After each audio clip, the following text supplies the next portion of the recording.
আজকে শুভ নববর্ষে প্রণাম দিও। আগে বলো শুভ নববর্ষ। শুভ নববর্ষের সবাইকে, সকল বন্ধুকে প্রীতি, শুভেচ্ছা, অনেক অনেক ভালোবাসা আর বড়দের সশ্রদ্ধ প্রণাম। বলো ঠিক আছে? সবাই ভালো থেকো। নিশ্চয়ই খুব ভালোভাবে দিনটা কাটিয়েছো। আমার কিন্তু বেশ খুশি খুশি ভালোভাবেই কাটিয়েছি। এটাই, বাড়ির মধ্যেই ছিলাম, এটা ঠিক কথা, কোথাও বেরোয়নি, কিন্তু ভালো লাগছে। সবার ভালো হোক, সবার সব স্বপ্ন সফল হোক, সবাই সুস্থ থাকুক, এটাই বলবো। আর তুমি সকাল থেকে কি করলে আমার বন্ধুদের তুমি বলো। উঠলাম, সকালে ঘুম থেকে উঠলে, তারপর তাড়াতাড়ি বলো, ওইদিকে তাকিয়ে বলো। দুধ খেলাম, দুধ খেয়ে জিমে গেলাম। জিম থেকে আসার পথে তুমি পেস্ট্রি আনতে বললে। পেস্ট্রি আনতে বলেছিলাম সব ঠাকুরকে দেবো বলে। আমার দিদি, আমার মা, বাবা সবার ফটোতে, আমার শ্বশুর মশাই সবার ফটোর সামনে সিঙ্গারা আনতে বললে। আর সিঙ্গারা খুব প্রিয়, সিঙ্গারা পাইনি আমি আজকে। সিঙ্গারা করেনি, তাই কচুরি আনলাম। কচুরি এনেছিল, তরকারিটা ভালো করেছিল। আর কি এনেছে? মিষ্টি, কমলাপুর। আমি কালোজাম বলেছিলাম, বাবাই কমলাপুর এনেছে। যাই হোক, ছোটবেলায় আমার কমলাপুর প্রিয় ছিল, এটাই। আর এই হলো খাওয়া দাওয়ার পর্ব হলো। তার মধ্যে আমি আবার সুন্দরভাবে চিনি দিয়ে, অনেকটা দুধ দিয়ে, ভালোভাবে চা, এই হচ্ছে আমাদের টিফিনটা হলো। আর তারপর তো দুপুরবেলাটা মানে সাইড ডিশ বলে কিছু না আর কি, কিন্তু কি হলো, বিরিয়ানি, জাস্ট চিকেন বিরিয়ানি। অল্প একটু খেয়েছি, আমি বেশি খাইনি, এই আর কি। ওই হলো, আর কিছু না। তারপর ওটা খাওয়ার পর যে জিনিসটা হয় আর কি, আবার মিনিনটা খাওয়া। আর ওই কি আইসক্রিমটা ছিল যেন টাবের মধ্যে,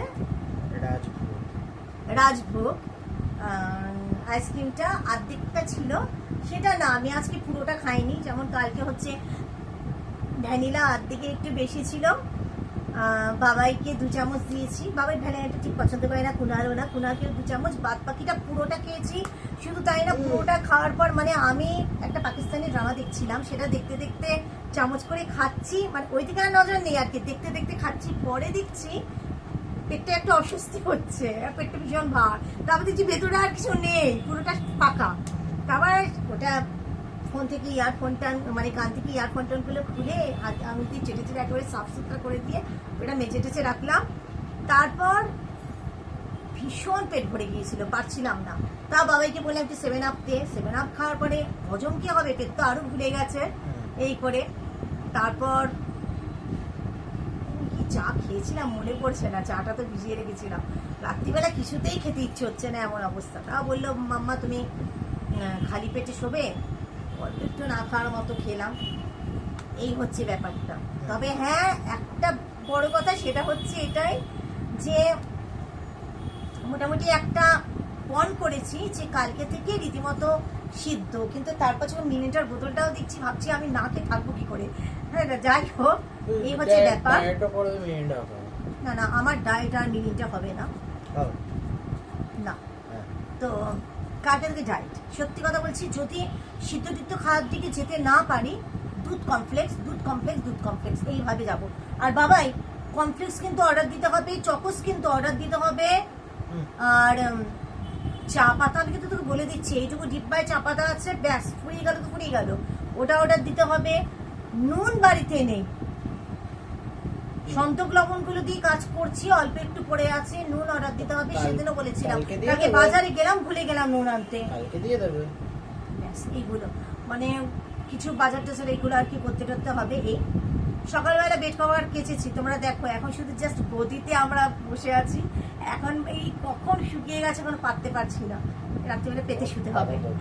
আরে বাবা একটু আগেই বললো পাতনি, আমরা কি হয়েছে, পরে যখন শোবো তখন পাতবো, এটাই হচ্ছে ব্যাপার। আর রাত্রিবেলাও আজকে বাইরে থেকেই খাবো, ওই কিছুই না, ফিশ ফ্রাই খাবো আর একটা এগ রোল খাবো, মানে আজকে কোটাটা পূর্ণ করে দিচ্ছি, এটাই। তোমরা নিশ্চয়ই ভীষণ অনেকে আনন্দ করছো, ভীষণ আনন্দ করাই কথা, মানে বাংলার প্রথম দিন, তাই তো? বাংলা সরি, প্রথম বছর, নতুন বছর, নতুন বছর প্রথম দিন, তাই তো? এটাই হচ্ছে কথা, যে যেখানে আছো সবাই ভালো থাকো, সবাই সুস্থ থাকো, সবাই আনন্দে থাকো, এটাই বলবো। খুব ভালো করে কাটাও বছরটা, কেমন? আর এখানে তো আমাদের যে দক্ষিণেশ্বর, সেখানে তো প্রচুর লোকের ভিড়। আজকে সবাই পুজো দিতে আসে, কালীঘাটে আসে। আমার অনেক বছর হয়ে গেছে দক্ষিণেশ্বর আমি যাইনি, এখন তো পারবোই না। অনেকের হাল খাতা। আমার এক বান্ধবী, খুব ভালো বান্ধবী, আমার একটি বান্ধবী আছে আমার, তার দোকানে, তার হাজব্যান্ডের দোকানে, ছেলের দোকানে হাল খাতা। এটাই সারাদিনও ব্যস্ত। এখনো অব্দি ওকে আমার জানানো হয়নি, মানে শুভ নববর্ষ জানানো হয়নি। ঠিক ছিল গতকাল রাত্রিবেলা, রাত 12টার পরে জানাবো, আমি ঘুমিয়ে পড়েছি কালকে। এটাই হচ্ছে কথাটা। পাকিস্তানি ড্রামা দেখতে দেখতে।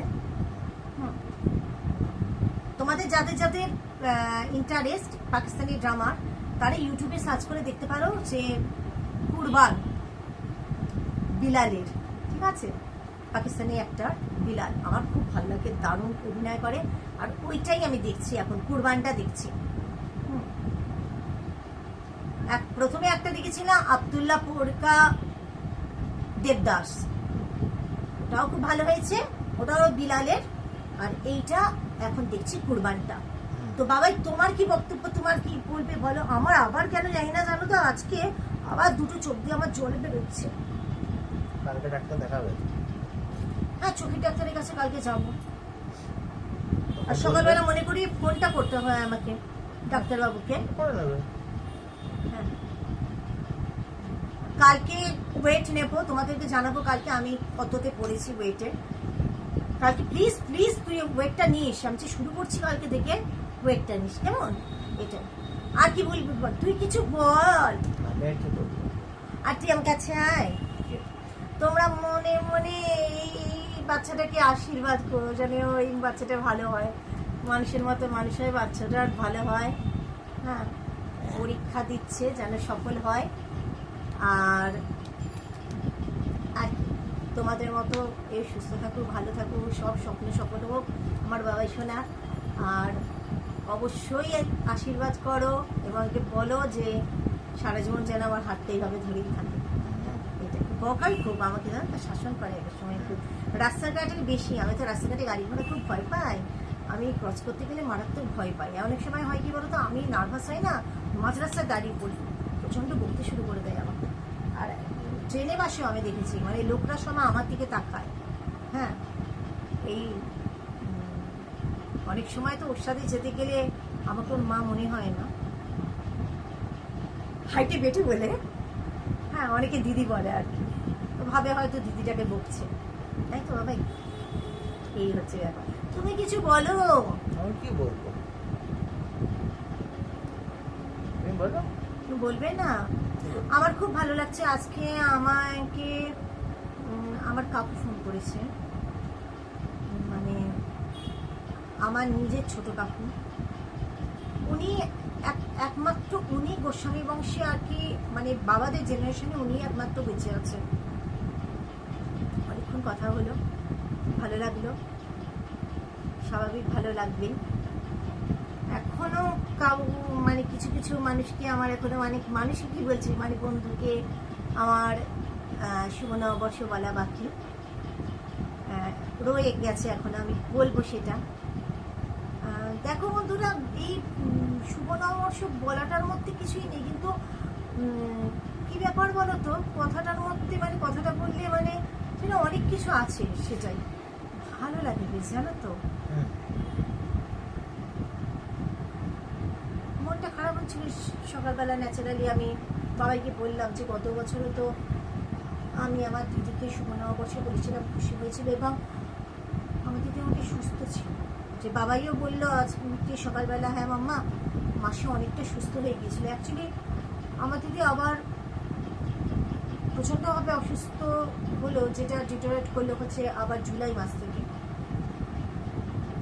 যাই হোক, এই কোথা থেকে যে কোন পাখি এসে বাসা বেঁধেছে না, অনেকটা দেখতে পেঙ্গুইনের মতো, কিছুটা হচ্ছে বকের মতো। বাবাইকে বলি তুই আমাকে ছাদে নিয়ে যা, প্লিজ আমি ওদের ফটো ক্যাপচার করবো, আমি ভিডিও নেব, সারা রাত ক্যাকা করে যায়, সারা রাত ধরে একটু বিশ্রাম নেই, সকাল থেকে শুরু হয় কু কু, একই আওয়াজ পাচ্ছ? এটা পাবে না, পাচ্ছ না?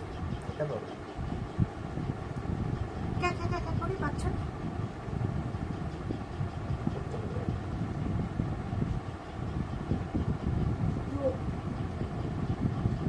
পাবে হয়তো, তেতো দেখি ওই দিকে নিয়ে গিয়ে। না, ওটা পাবে না, অনেক দূর। জানতো একটা কথা, সেটা হচ্ছে কি বলতো বন্ধুরা, আমার না তুলসী গাছটা একদম শেষ হয়ে গেল।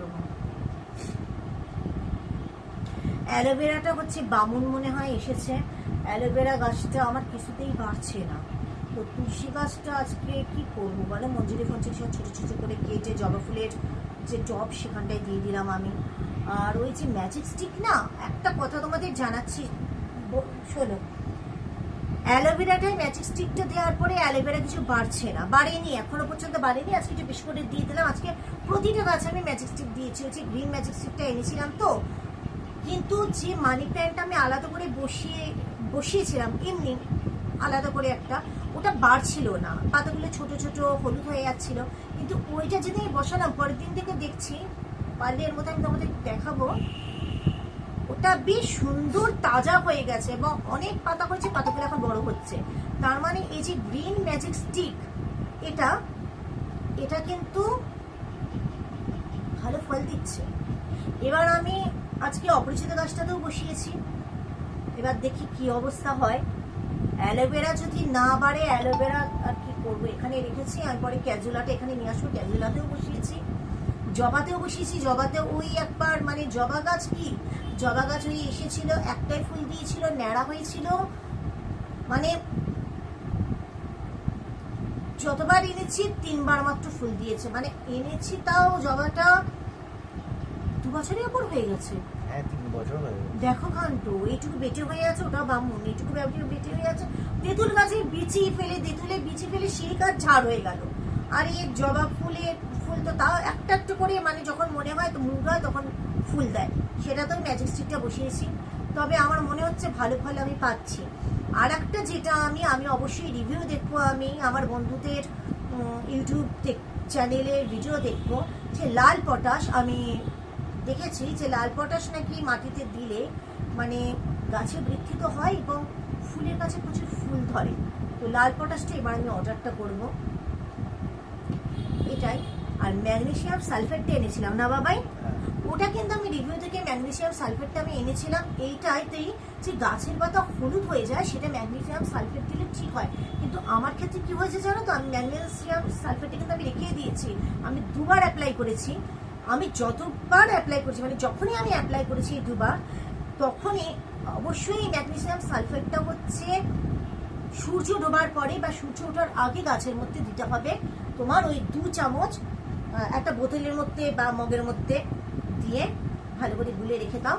তারপর আমি তো বোতলের মধ্যে দিয়ে জলটা ভালো করে হেঁচে আর কি রেখে দিই, সেটা সূর্য ডোবার পরেই আমি 2 বার অ্যাপ্লাই করেছি। যে 2 বার অ্যাপ্লাই করেছি সূর্য ডোবার পরে, মানে সূর্যের আলোতে দেওয়া যাবে না, নইলে সূর্য ওঠার আগে একদম। আর যেই দিন আমি অ্যাপ্লাই করেছি সেই দিন আমি আলাদা করে গাছে কোনো জল দিইনি। তবে আমার ক্ষেত্রে কেন জানি না, আমি দেখলাম উল্টো দেওয়ার পরে আরো হলুদ হয়ে গেল পাতাগুলো, মানে এটা আগে বাবাই লক্ষ্য করেছিল, মাম্মা তুমি যে দিচ্ছ উল্টো তো পাতা হলুদ হয়ে যাচ্ছে। দিয়ে তো কোনো লাভ হলো না। আমি কিন্তু ওটা এখন আপাতত বাদ দিয়ে রেখেছি। এখন ম্যাজিস্ট্রিকটা আমি দেখি, একটার উপর আমার মনে হচ্ছে ঠিক হচ্ছে। বাবাই বলছে আমি কিছু বদল বুঝতে পারছি না মানি প্ল্যান্ট গাছটাতে, কিন্তু আমি বুঝেছি। তো যাই হোক, তো ও অতটা বুঝবে না কেন বলো তো, আমি গাছ ভালোবাসি, আমি গাছের সাথে কথা বলি। তোমাদের একটা ভিডিওতে বলেছিলাম আমি ওদের সাথে কথা বলি দিদির মতো, বাবাই এতটা বুঝবে না। তো এবার অন্যান্য গাছগুলোতে দিয়েছি, অবশ্যই বুঝতে পারবো যে আদৌ কি ফল হচ্ছে। এই তো এটা তো গাছের প্রসঙ্গ চলে গেল। প্রচুর পরিমাণে প্রচুর রকমের গাছ এখনো রাখার আমার ইচ্ছে আছে। দেখি, আমি তখন ভাবছি আমার জায়গা না থাকলেও ঘর ভর্তি আমি গাছ বলিয়ে দেবো। ওর বাবা খাঁচা করার নাম আর করছে, কি করবো আমি।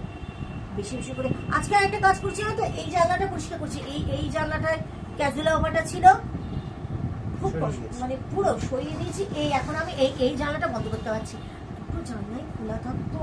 আর সত্যি কথা বলতে জানো তো বন্ধুরা, দুপুরবেলায় রোদের যা হলকা পড়ছে এখনই, মানে যে গরম হাওয়াটা, বিছানাটা পুরো গরম হয়ে থাকতো। আর কিছু না, দেখো উনার খাঁচা না করলেও একটা দিক তো অন্তত আমরা বাঁচলো বৃষ্টি বৃষ্টি হলে, আর এই কোনোভাবে পর্দা দিয়ে দেবো। এই হচ্ছে ব্যাপার। আর খাঁচা বলো বা খাঁচাটা যদি থাকতো বা জানলাটা যদি বন্ধ করা যেত, তাহলে পরশু দিন এই অ্যাক্সিডেন্টটা তো ঘটতো না, যে আমার পায়ে লেগে আমার হাঁটুতে চাপা খেয়ে বাবার চশমাটা ভেঙে গেল। কাজটা হলে তো আমাকে আর হাঁটু মুড়িয়ে খাটে উঠতে হতো না, ওখান থেকেই তো হাত বাড়ি কাজটা বন্ধ হতো। পর্দাটা দেওয়ার জন্য তো ওপরে উঠলাম, সম্পর্ক তো আছেই। এটা ছাড়া তো হতে পারে। আর কি ভাগ্যে ওর এই এক্সট্রা একটা চশমাটা ছিল বলে, নইলে মুশকিলে পড়ে যেতাম। কারণ কি সেদিন আবার ওর পরীক্ষা ছিল বাচ্চাটা। এই তোমাদের সাথে গল্প করতে ভালো লাগে। সবচেয়ে একটা কি মনে হয় জানো তো, তোমাদের সামনাসামনি হই। আমি খুব শিগগির এবার লাইভে আসবো, কিন্তু লাইভ আমি করতে পারি, কিন্তু করলেও কি বলো তো, তোমাদেরকে তো দেখতে পাবো না। তোমাদের কিভাবে দেখবো বলো তো, কি উপায়? আমার খুব দেখতে ইচ্ছে হয় তোমাদেরকে। যারা যারা আমার বন্ধু, যারা যারা আমার চ্যানেল দেখো, যারা যারা আমার সাবস্ক্রাইব করেছো, মানে আমার অবশ্যই তারা বন্ধু, খুব নিজের লোক, তারা নিজের মানুষ। আমার খুব ইচ্ছে তাদের সাথে ফেস টু ফেস হওয়ার। দেখি তো, এখনো আমার কাজ বাকি আছে, উঠে এবার আমি কাজ করব। কাজ করার পর তারপর দুটো বন্ধু বাকি আছে, এখনো তাদেরকে ফোন করব। আর রিলস বাকি আছে, রিলস করব। এগুলো কাজের মধ্যেই পড়ে। সব করে টরে এই এখন বেড কভারটা পাততে হবে। আর পাতা দরকার নেই। না না বাবা ভুগবে, একটু আগেই পড়ে গেলে, এখন বেড কভার পাতিস না তোরা? দরকার নেই। একদম সকালেই পাতবো ভাবছিস? পাতারই দরকার। এটা কোনো কথা হলো না, পাতার দরকার নেই, আবার হয় নাকি সেটা? আবার গরমে হচ্ছে গায়ে এটে যাবে, দরকার নেই। মানে আবার কি কথাবার্তা, তার জন্য বেড কভার পাতা না? বেড কভার পাততে বারণ করছে বাবাই। আমি আর বাবার কিন্তু সব কথা শুনি, জানো তো। এবার এই জন্য আবার ও বাবা আমার উপর রাগারাগি করে। একটা কথা বলি, আজকে কিন্তু বাড়িটা একটু শান্ত আছে, জানি কালকে থেকে আবার কালকে সকাল থেকে শুরু হবে। এটা আমি কাকুকে বলছিলাম আজকে। কাকু খুব খারাপ লাগলো কথাগুলো শুনে, কারণ তো উনি তো বৃদ্ধি তুললো, উনি একা বেঁচে আছে। যাই হোক, তো আজকে একটু ভালো আছি। আর আমি জানি কালকে আবার শুরু হবে, তোরও মনে হয় কাল শুরু হবে আবার। যাই হোক, এটাই। তো তোমরা ভালো থাকো, খুব আনন্দে থাকো, সুস্থ থাকো, সবসময় হাসি খুশি থাকো, অবশ্যই সাবধানে থাকো, কেমন? তো এখনো তো আজকের দিনটা আছে, অনেকেই দোকানেও বেড়াতে যাচ্ছ, কেননা ওই যে হালখাতা হয় জুয়েলারি দোকানে বলো বা অন্য দোকানে বলো, সেগুলো আগে নেমন্তন্ন পেতাম কি বলো তো, অক্ষয় তৃতীয়া বলো, পয়লা বৈশাখ বলো, জুয়েলারিতে দোকানগুলোতে। এখন আর জুয়েলারি কেনার ব্যাপার নেই। জুয়েলারি কেনার ব্যাপার নেই, কি করবো, কত গরিব, ঠিক আছে? তো মা করে দিত না জুয়েলারি, তো কোনো নেমন্তন্ন পাই না, জানো তো, তাই এটাই। যাই হোক, তোমরা সব ভালো থেকো। আজকে আসছি, কেমন? সাপোর্ট করো, পাশে থেকো, ভীষণ ভালোবাসা দিও। আজকে আসলাম, কালকে দেখছি আবার কি নিয়ে আসি। কেন আমি জানি, আমি যাই বলি এখানে আমার আবল তাবল কথা বলো, যাই বলো, তোমরা কষ্ট করে শোনো, তাহলে কি তোমরা আমাকে ভালোবাসো বলে। খুব ভালো থেকো, আজকে না, কেমন? Love you, tata.